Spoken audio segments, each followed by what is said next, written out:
Traficantes evangélicos atacam o terreiro de Umbanda. Conversão de cúpula de facção criminosa à religião evangélica cria vertente inédita, aumenta ataque contra religiões de matrizes africanas. Roberta Johnson. Os registros de intolerância religiosa são comuns Brasil afora, mas no Rio tem uma característica particular. Passaram a envolver traficantes e evangélicos. Após o ataque a terreiro de Umbanda e Candomblé na Baixada Fluminense, a polícia identificou o mandante e na semana passada prendeu 8 traficantes acusados de integrar seu grupo chamado Bonde de Jesus. Segundo a polícia, o mandante é Álvaro Malaquias Santa Rosa, o Peixão do 3º Comando Puro PCP, um dos criadores do Bonde de Jesus, vertente inédita da intolerância religiosa no Estado. Estima-se que existam hoje 200 terreiros sob ameaça. Os casos são investigados pela Delegacia de Crimes Raciais e Delitos de Intolerância, DECRAD, criado em 2018. Investigações apontam que a peculiar relação entre religiosos e criminosos aconteceu depois que a cúpula do TCP foi convertida por uma igreja neopentecostal. Há informações ainda não confirmadas de que Peixão teria sido ordenado pastor. Trata-se de uma característica específica dessa facção, não sendo reproduzida nem pelos demais grupos de traficantes nem por milicianos.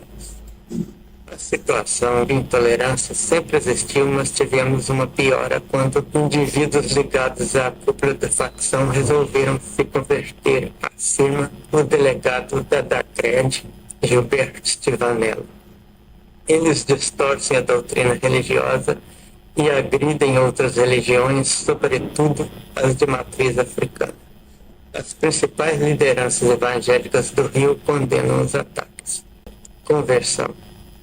Um dos primeiros a se converter foi Fernando Gomes de Freitas, o Fernando Barabu, há cerca de 4 anos. Ele era chefe do tráfico do Morro do Dendê, ilha do governador, até ser morto pela polícia em junho. Outros, como Peixão, se converteram depois.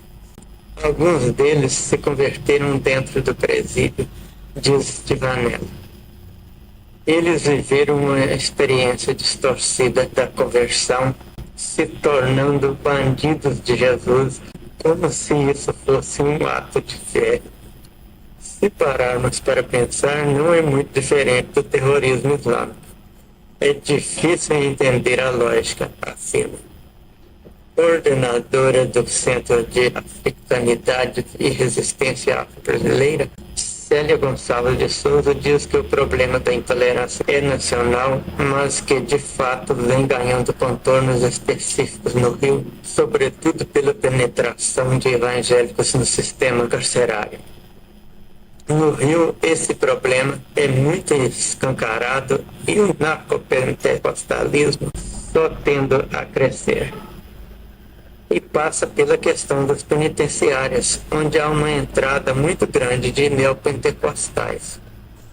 Na Baixada Fluminense, traficantes passaram a ditar regras dos terreiros, como horários das cerimônias e o uso de fogos de artifício e fogueiras. Eles também proíbem as pessoas de andarem com roupas brancas ou de santo nas ruas. As invasões a terreiros são cada vez mais frequentes, com destruição de oferendas e imagens sagradas. Há uma semana, o terreiro de Ilê-Axé, de Bate-Folha, em Duque de Caxias, foi invadido por traficantes, no 10º caso da região. Eles quebraram todas as imagens e oferendas e ameaçaram de morte a mãe de santo que está fora do estado na casa de parentes. O ataque aconteceu num sábado de casa cheia. Eles entraram com violência, mandando todo mundo sair e quebrando tudo, contou uma testemunha. O terreiro está fechado. Tiramos tudo de lá e não aconselhamos ninguém a voltar. Segundo a mesma testemunha, outros religiosos fecharam os terreiros e se mudaram. Qualquer ataque com contorno de destruição do sagrado tem caráter de racismo religioso, diz a defensora Lisa Cáceres, do Núcleo contra a Desigualdade Racial da Defensoria Pública. A violência que já existe contra essas religiões, que têm uma série de direitos negados, se soma agora à do varejo de drogas. Mas a violência contra elas é permanente desde a época colonial. Por isso, para Lívia, a solução passa por diferentes efeitos. Alerta. A gravidade da situação fez com que, em julho, fosse realizada uma reunião com membros da Umbanda e do Candomblé, lideranças evangélicas e representantes da Polícia Civil, do Ministério Público e da Defensoria Pública.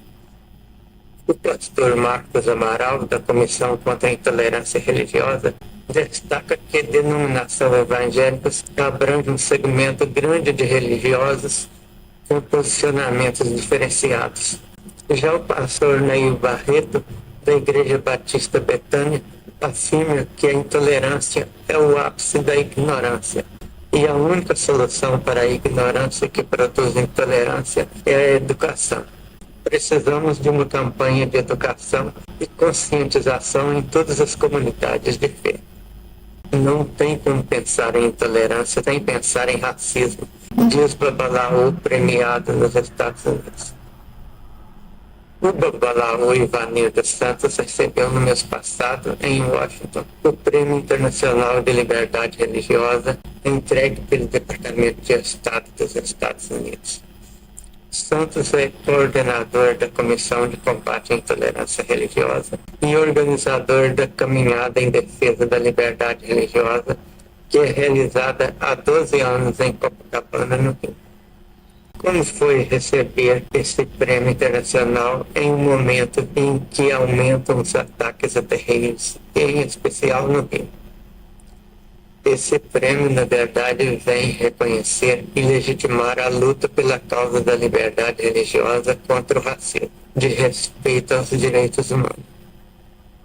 Estamos passando por um momento muito difícil e não tem como pensar em intolerância sem pensar em racismo e preconceito contra grupos minoritários. 2. As religiões de matriz africana sempre foram alvos de preconceito. O que mudou agora? Sim, secularmente, elas sempre foram perseguidas. Na colônia e no Império pela Igreja Católica, na República pelo Estado, e nos últimos 30 anos por grupos neopentecostais e mais recentemente por traficantes evangelizados. São traficantes que se dizem evangélicos. 3. Existe uma vertente racista nesse preconceito? Sim, no Brasil temos um preconceito disseminado na sociedade. Virou um comportamento social baseado fundamentalmente no racismo. As tradições de origem africana sofrem preconceito. O mesmo pensamento se reflete também no samba, na capoeira, na congada. Manifestações culturais de identidade africana são frequentemente relacionadas ao demônio. Fonte Terra. No meu modo de ver, não é difícil entender a lógica desses bandidos da fé. Essas barbaridades perpetradas não só por evangélicos bandidos, mas também por evangélicos não pertencentes a organizações criminosas, podem até conter racismo, mas têm seu cerne no pensamento monoteísta sanguinário que os cristãos herdaram dos judeus. Conforme o conjunto de preceitos que tem como procedente de Yahvé, a ordem era matar os adoradores de outros deuses. Embora a arqueologia mostre serem lendas as histórias patriarcais, o rei Yoshiarra, Josias no português atual, que mandou criar esses livros sagrados, mandou matar as pessoas que ofereciam sacrifícios aos deuses dos outros povos e queimá-las sobre os altares. Embora os evangelhos do cristianismo não tenham repetido a ordem para matar quem não adorasse exclusivamente seu Deus, bastou a igreja ter poder político para instituir o maior horror da história. Assim, não é difícil entender por que evangélicos destroem terreiros que eles têm como coisas de Satanás e também imagens de igrejas católicas quando conseguem. Se eles conseguirem poder, com certeza irão tornar legal matar quem não segue os pensamentos deles.